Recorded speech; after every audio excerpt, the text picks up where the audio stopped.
Ngayong linggo, hinarap ng housemates ang kanilang ikatlong task na may kinalaman sa kanilang bisita na si Lola Pina.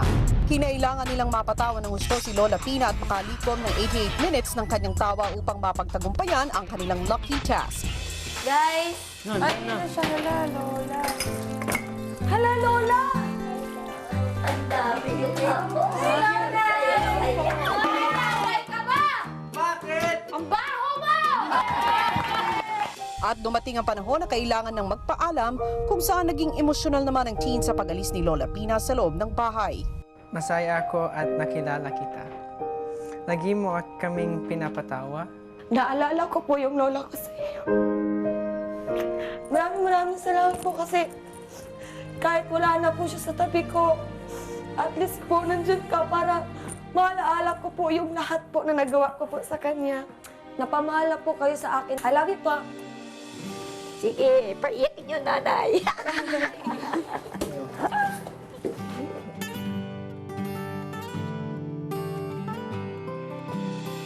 Pagkatapos magpaalam, Wala nang maingay. Wala nang madaldal. samantala ang task leader na si Fenech may naalala tungkol sa kanilang task. Nag-imagine ko if ano yung reaction ko if the light ay yung sa sun, color red. Kasi di ba if leader ka sa task na yun, ang leader ang nagdadala ng... Ilang sandali lang ay tinipon na ni Kuya ang teen housemate sa living room para sa isang mahalagang anunsyo. Housemates, Oo, kuya. ilang araw na ang nakakaraan nang i-welcome ninyo sa aking bahay si Nanay Pina.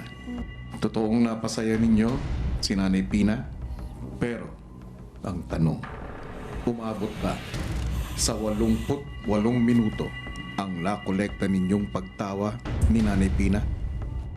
Para sa inyong pangatlong lucky task, narito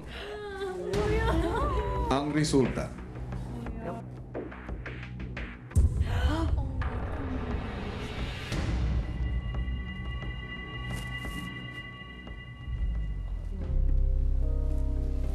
Kayo ay nakakolekta lamang ng 51 minuto ng pagtawa ni Nanay Pina.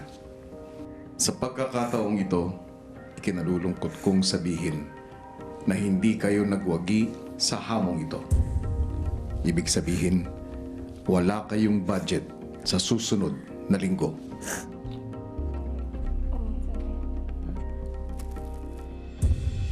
Matapos ang anunsyo, Accept ko naman din po, pero talagang malungkot. Masakit din isipin na as a leader po, hindi po nagawa. Tapos wala pa po kaming pagkain. Parang na-feel ko na napaka-irresponsable ko po. Fenech, Yes po. alam ko na hindi madali maging leader. Malaki ang responsibilidad. Pero Fenech, Po. kahit ikaw ang leader, ang bawat isa sa grupo mo may responsibilidad. Responsibilidad na gawin ang lahat ng kanyang makakaya para maging matagumpay. Masakit ang mabigo, pero ang mahalaga ay matuto sa pagkakamali.